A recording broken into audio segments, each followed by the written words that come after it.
take it from somebody that has lived it and learned it the hard way so you do not have to. You need to decenter men. If you are a woman living in this modern day and age, I don't care if it's your husband, your boyfriend, somebody you're dating, decenter men. Meaning, focus on yourself, invest in yourself, your nails, your hair, going to the gym, still going out with your girlfriends, hobbies, whatever it is that makes you happy. Do not rely on a man for your happiness, because this will turn into you texting, calling him first, you chasing him like the little golden retriever, and you need to be the black cat.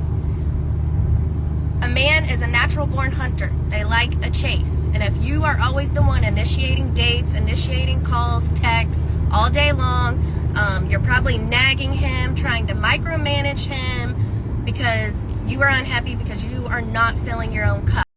Listen, man. Listen. Y'all got to stop using these terms, these phrases, these words that is keeping women single. Single women keep women single. First of all, I'm going to tell you that it's a new day and that the women that are valuable are the ones that's getting snatched up, snapped up, and they don't have to worry about decentering men. I've never seen a woman ever mention the words decenter men in real life. That's number one. Number two, I've never seen a woman that have that type of mentality ever be successful when it comes to the things that they're inherently programmed to do. You're inherently programmed to be a helpmeet.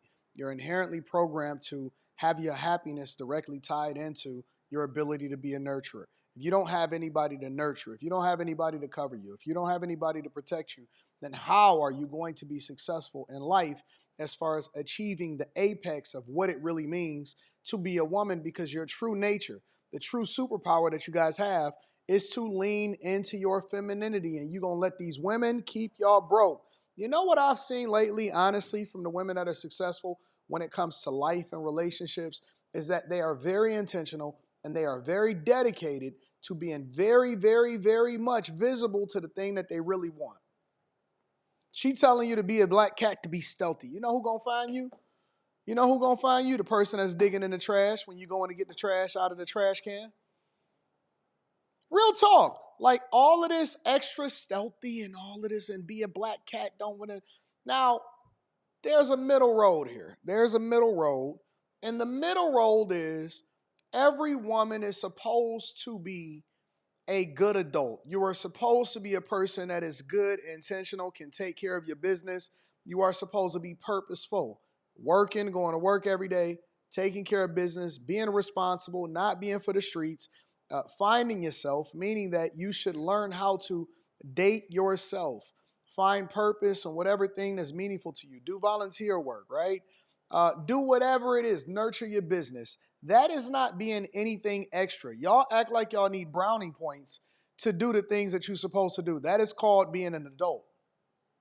Yes, when you get to the point to where you don't have to be interdependent on somebody for your happiness and you are happy regardless of the state that you're found in, that is called being a full adult.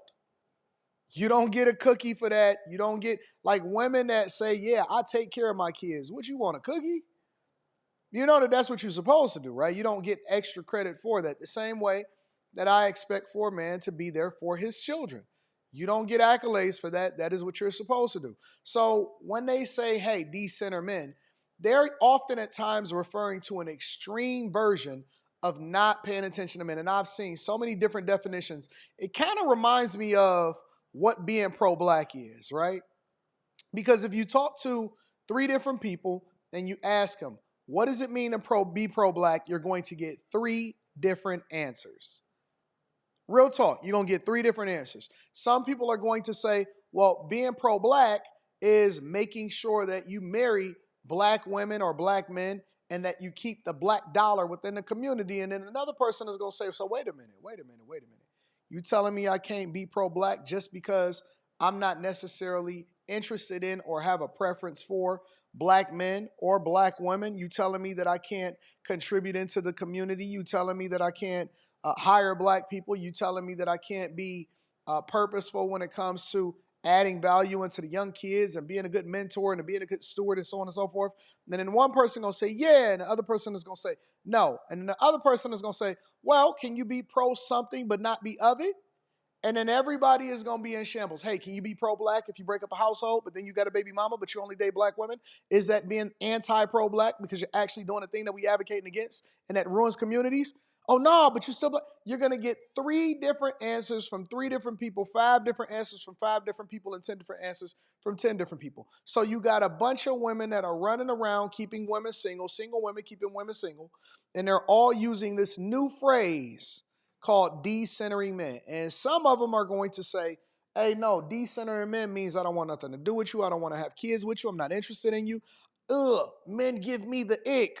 You being over, you being extra. And I've seen a couple of you women, y'all got exposed because people that work with y'all, yes, and some of y'all have a decent amount of followers on some of these social media platforms, people that know y'all in real life, was like, hey, man, they for the streets. They be breaking up happy homes and they up there busting it down for a real one.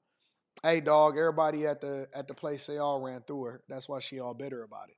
Some of y'all just need to heal. Real talk. Some of you women are so broken and broken down, and because you have not confronted your mother or your father for teaching you or putting you under duress and not holding them accountable for the state that they left you in, some of y'all are so broken. Some of y'all broke up y'all families and y'all households, and because that man then moved on to something greater or something better, you feeling some type of way about it. And because you can't catch up with him, or now, I've known people to threaten their husbands. Their husbands say, okay, cool. They call a bluff. They wind up going all the way through it. It almost remind me of that movie, The Breakup, with Vince Vaughn and Jennifer Aniston. And they call a bluff and they see the way through it. And then the man wind up moving on because he already had a whole bunch of options anyway. And what women don't understand is that just because it's a lot of guys that's willing to bust you down does not mean that you have a bunch of options when it comes to marriage, right? You're getting older, you aging out. Some of y'all are single mothers. And it's always better to make sure that you take care of home. But this haughty spirit of, I'm going to decenter men. Listen. Men of value, men that got something going on, men that are winning in life, men that are being very, very, very productive with their time, and that they not checking for women, they got all of the options in the world, I promise you. There has never been a shortage of options for men that are great and successful and continuing to do great things in their life. It's not the same. We not the same. It's not the same for women. I'm trying to tell you. You're going to be old, dusty, busted, disgusted, and by yourself taking advice from these women on these applications who I would guarantee you that 95% of them ain't living the life that they putting out here on social media. It's a part of the algorithm. They just putting that out there. They just putting that out there because it's entertaining. It keeps you trapped. It keeps you bonded. And it keeps you by yourself, and you're going to die by yourself. And it is a large group of women that first generation, dying with a cat alone, never really experienced life. And I know that most of y'all, look, it's okay to have preferences. If you don't want to get married, if you don't want to get a man, if you don't want to have kids, I don't have a problem with that as long as you're not hurting nobody. But this angry rhetoric that you have, and you're looking for a posse to then influence them to do the same thing that you do so that y'all can all feel good in your echo chamber, and you don't really care about your sister or your brother. You don't. That would be like if I was to ever get divorced and then I tell my brother over here and I say, hey man, you need to get divorced too. It's the best thing ever. But no, I want you to be happy in the state that you in. And if that's working for you, I want that for you. I want what's best for you. But every woman out here today that I see on these platforms, they want women to join in their misery, and it's not going to be conducive for their life. It's not always greener on the other side, I'm telling you. Make sure you tap into the Patreon. Link is in the description. Also, Teach Hanley, 40% off your first order plus 20% off of life. Doing a live stream tonight on the Patreon. I love you. I appreciate you. I'm going to holler at you guys later. Peace.